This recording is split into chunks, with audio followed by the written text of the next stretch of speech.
Howard was being torn apart, eaten alive, and all for entertainment. He couldn't see what was happening, but could feel the sensations and hear every sound. The fascination with near-death experiences is entirely understandable. Death is a certainty that we all have to accept. But what happens afterward is a complete mystery to all of us who are still alive and existing in this reality. Some of us may already be familiar with hearing experiences of those who claim to have had near-death experiences. The bright light, a voice speaking to them, that sort of thing. But what about the experiences of people who reportedly go somewhere the opposite of eternal paradise? Some people believe that near-death experiences result from a DMT release to the brain when we die, causing a series of vivid images and sensations that trick those experiencing them into believing that they are having an out-of-body experience. While this may be the case, those reporting that they have had these experiences and lived through them are adamant the experience seemed more real than the reality in which they left when they departed their physical bodies. We will never be able to honestly know the answers to these questions until we eventually depart from this world. For now, we can only gain insights from those that have returned from death telling us their stories. Howard Storm was an artist living his best life on an art tour of Europe. It was the last day of their time there, and the group was in Paris.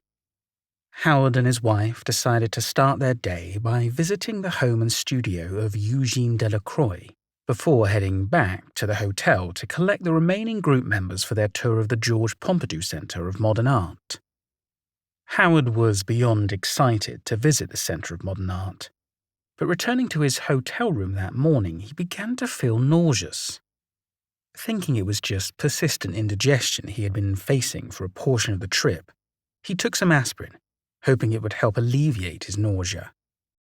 Yet, during a conversation with one of his students, Storm felt a searing pain shoot through his abdomen. Storm felt as though he had been shot. But that couldn't be possible. He hadn't heard any gunshots ring around him. So what was causing this unbearable pain? Sinking to the floor, Howard cradled his stomach in his arms, curled into a fetal position, and continued to rock back and forth in severe pain. Storm's wife looked shocked. She had no idea what was happening. Howard had been good moments before, but now he was writhing about the floor screaming. Storm screamed at his wife to get a doctor. While he lay in pain on the floor, Howard tried to focus on how beautiful the day was, and the fact that he was in Paris, the city of light, exploring all the art the city had to offer. Everything would be okay, because the doctor was on the way. When the doctor arrived, Howard was relieved. Even though he was in pain, he did not fight against the doctor when he tried to pull Howard onto the bed. But when the doctor began pushing on Howard's stomach, Howard began to fight against him. The pain was too much to handle. The doctor very seriously looked at Howard and told him he needed to go to the hospital straight away. Howard had a perforation in his stomach and would need to be operated on immediately. The doctor called an ambulance and provided Howard with a small dose of morphine to temporarily help with the pain. Howard was mildly annoyed that his perfect trip was being diverted, especially since they were all set to drive back to Amsterdam the next day to catch their flight home. When the ambulance arrived, Howard was taken down by two young men and placed in the back of the small vehicle. Howard's wife climbed into the front seat, and they raced through the streets of Paris to the nearest hospital. Upon arriving at the hospital, two female doctors examined and x-rayed Howard. After assessing the x-ray films, the doctors confirmed that Howard had a large hole near his stomach.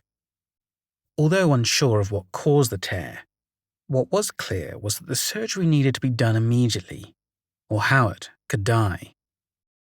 Not wanting to ruin the plans for the rest of the trip, Howard asked if it would be possible to have the surgery in America, but the doctors were adamant that he would not survive the trip.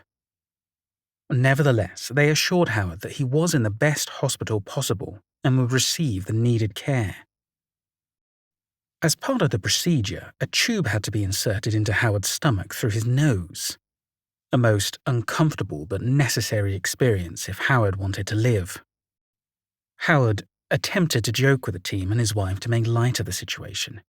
However, they informed him that he would likely need to remain in the hospital for several weeks and then go through a period of recovery at home. Once the preparation was completed, Howard was wheeled out of the emergency room and taken down the street to where the surgery would be performed. Though the hospital staff were as careful as possible, missing some bumps and cracks in the pavement was impossible. With each knock, Howard was reminded of how much pain he was in. But he thought everything would be okay because he was in Paris, and it was a beautiful day. By this time, it was midday, and the flurry of activity had calmed down. Unfortunately, Howard wasn't given any other pain medication, as it would interfere with his anesthesia for the surgery. Thus, he was left in severe pain, and was told to move as little as possible to prevent hydrochloric acid from leaking into his system. Howard didn't know it at the time that it was common practice in Paris for doctors to take the weekends off. Thus, the hospital was understaffed, having only one surgeon working that day. The surgeon was the only one who would perform the operation, and the only one who could administer any kind of pain medication. The tube inserted into Howard's stomach through his nose was causing dryness. Howard could not eat or drink, think of anything but the pain, and lie in the fetal position. Moving, talking, and doing anything really caused extreme discomfort. As the day dragged on, Howard kept asking for a doctor, or at least something to help with the severe pain he was trying to cope with. Eventually, a doctor came around and administered an injection to relax the stomach. But that did little to ease Howard's pain. Each time Howard and his wife inquired about the surgery, they would be told it would happen within the hour. But as the hours passed and the pain worsened, Howard's resolve began to wane. At the time, Howard did not realize that his stoic manner meant that the nurses did not realize how dire his situation was. His wife understood, because she knew him so well. But her pleas to the nursing staff did nothing but cause annoyance and threats to throw her out. Howard's pain was no longer coming in waves but remained constant, getting worse by the minute. He could feel the hydrochloric acid moving through his abdomen, and he could feel himself getting weaker. He felt helpless with the staff seemingly indifferent to his agony. Howard didn't know then that his injury was akin to a burst appendix, and the general life expectancy, if left unattended, was 5 hours. By the time the sun had gone down, Howard still hadn't had his surgery.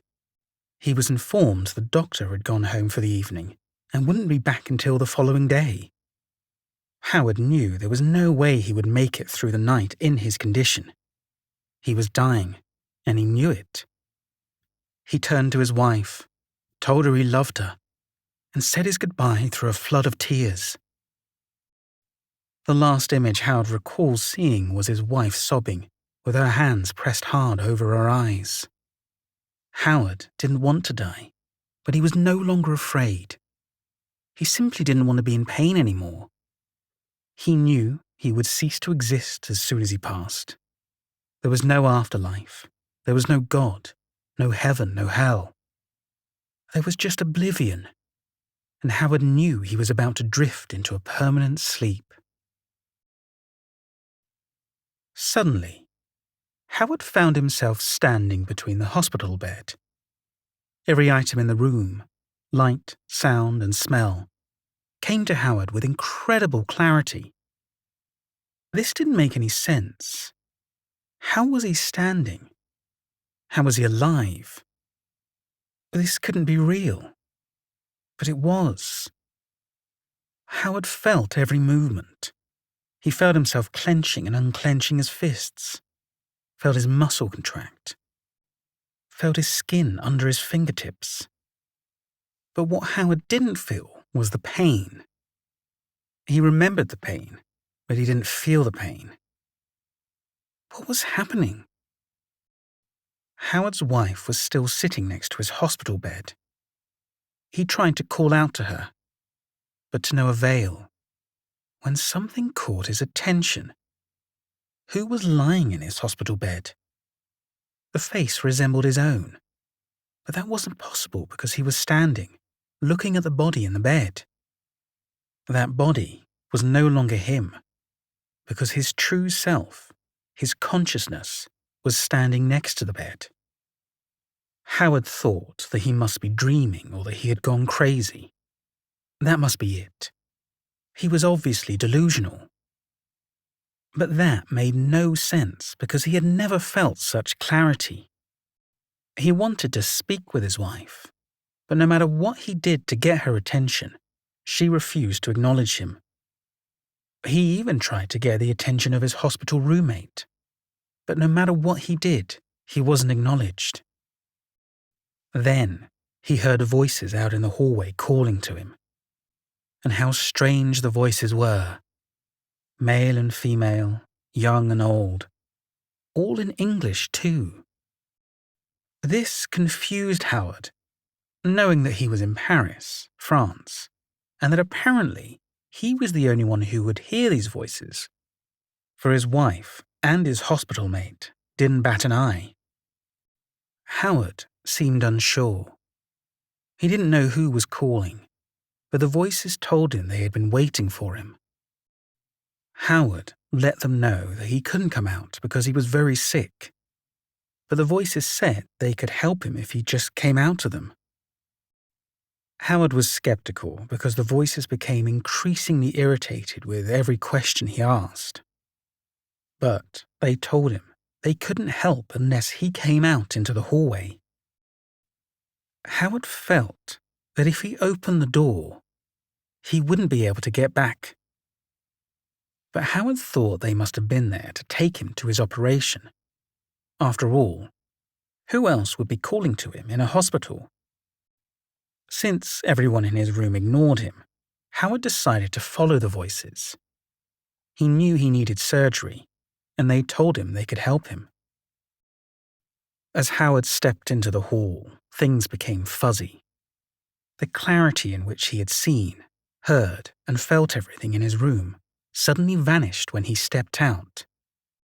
He could see people, but they were blurred. As Howard tried to get closer to them, they seemed to fade further out of his reach. The atmosphere had become foggy, and it seemed the only way to get to these people was to follow them into the fog. They still wouldn't answer Howard's questions, but they had no problem telling him his concerns were meaningless. Becoming increasingly distressed, Howard just wanted to help, so he kept following them. If Howard hesitated, they would urge him forward by promising him they would solve his problems. What was even stranger was that it appeared the number of people was growing, but Howard couldn't keep count. It felt like he had travelled miles, but every time he looked back, he could still see the door to the hospital room and his wife sitting beside his bed. Howard had yet to learn where they were taking him, nor did he know how much time had passed. The people didn't care to hear Howard's pleas about his pain, how sick he was, or that he needed help. They just kept getting more and more annoyed with him. Finally, they began to whisper about how pathetic Howard was. But he couldn't hear everything they were saying because their voices became muffled when they spoke about him. As Howard continued following them, he realized they didn't know what he was thinking, and he had no idea what they were thinking. But he knew that something wasn't right. Howard felt like he was being deceived. He believed that the longer he stayed with these people, the less likely he would escape. Howard began to feel his dread grow.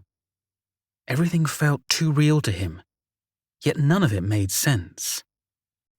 He now knew this wasn't a dream or hallucination, Howard didn't want to continue with these people, but he hesitated to disobey them because of the insults they were hurling at him. Walking with his gaze down for most of the journey, Howard finally looked up and noticed that he was in complete darkness. He felt even more hopeless now, and no longer wanted to follow these people. He wanted to be left alone, but they began to push and shove him. Howard tried to fight back, but they just attacked him more. What was going on? It seemed like they were having fun, taunting him and treating him this way. Fighting them only brought them more enjoyment. They weren't in any kind of hurry. In fact, they were enjoying this playful ruse with Howard. Then, Howard was being torn apart, eaten alive, and all for entertainment. He couldn't see what was happening, but could feel the sensations and hear every sound. It almost seemed like it was ordered chaos. They felt like humans, but they weren't humans. He knew he was being eaten alive, but couldn't feel any pain. The sound was too loud. The torment was too real. Finally, Howard couldn't resist anymore. At the time, he didn't realize how this experience would come to traumatize him in the future. As Howard lay there with his tormentors surrounding him, he heard a voice tell him to pray to God. It sounded like his voice, but that made no sense. Howard didn't believe in God, so why would he pray to him? But the longer he lay there, the more persistent the voice became. Howard didn't really know any prayers, but he began to recite the words he did know. Phrases from the Star-Spangled Banner, the Pledge of Allegiance, and the 23rd Psalm. Anything that sounded godly, Howard spoke. Howard's tormentors became enraged by his prayers. They screamed at him that there was no God, and his prayers were pointless because no one could hear him. Although they screamed, Howard noticed that they were backing away simultaneously. Howard realized that his words to God and about God were causing these beings to retreat. Howard began to realize that although he had trusted these people initially, thinking they were part of the hospital staff, he now realized they were something else, and that he wasn't in the hospital anymore. He knew he needed to return, but he didn't know how. His pain paled compared to the pain he had felt when he was conscious in the hospital. As Howard lay in the abyss, not knowing what to do, he realized that his life had consisted of time spent feeding his ego. He didn't have many friends, didn't belong to clubs, and really hadn't liked himself either. But then, Howard realized that the people he was now surrounded by were not that different from him. They were miserable, dispassionate, tormented, and lacking a belief in God. At the time of his hospital stay, Howard didn't believe in God. He didn't see the point in faith, hope, and reliance on others. To Howard, everyone was out there for themselves. Anyone who believed in something beyond did not know the difference between what was real and what wasn't. There was no life after death. You just ended. But now, Howard realized he was in hell. As Howard lay there, broken and torn apart, an old familiar tune crept into his head. He couldn't remember all the words, but remembered 3. Jesus loves me. Then, Howard realized that he desperately wanted someone to love him, and that someone was Jesus. He wanted to believe, and he wanted it to be true. With the last bit of his strength, he yelled, "Jesus, save me!" Then, in the distance, Howard saw a pinprick of light. It looked like it was coming towards him, and he was afraid he would be consumed by it. But then, he realized that the light was a person, and that person was coming to save him. They lifted him up. His wounds disappeared. He felt true love. love from Jesus. Jesus held Howard in his arms, caressed him as he cried.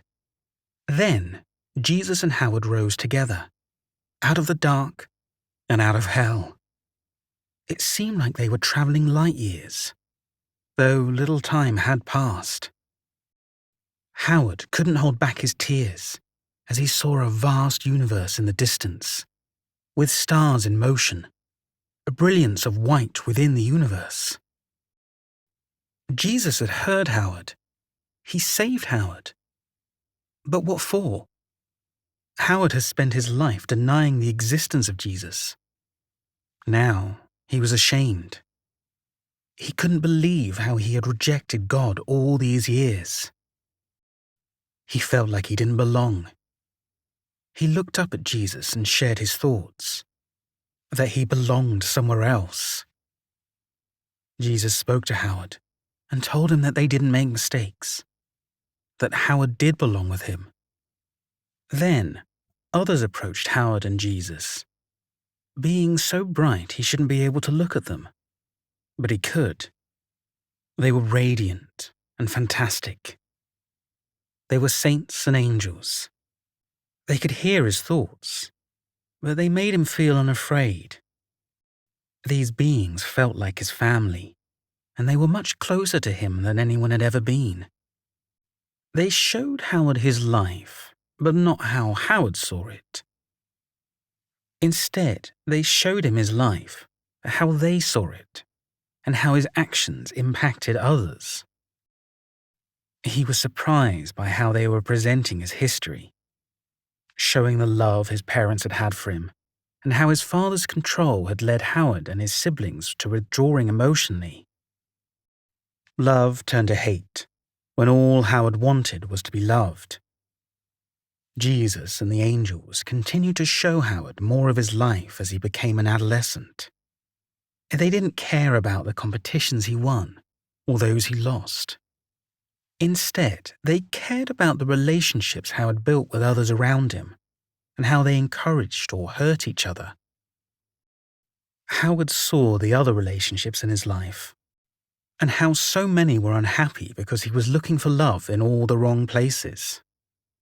But then, God brought Howard and his wife together, and they learned how to love together, to support one another.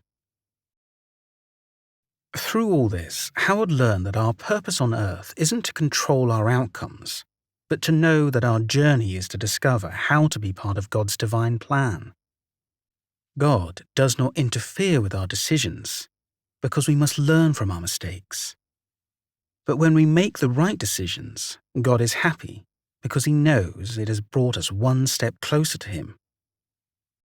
After a long conversation with the angels that saved him, Howard was told it was his time to return. But Howard didn't want to go back. He was scared he would fail God. He didn't want to be in life without the angels who had guided him in the darkness. They assured him they would be with him always. Suddenly, he was again in the hospital bed in immense pain, gasping for air. He couldn't get any words out. His wife was sent out of the room, and several nurses and orderlies were sent in to prepare for the operation he had waited so long for. His wife held his hand the whole way. Howard knew everything would be okay, because he had God and the angels on his side. So, what are your thoughts on this experience?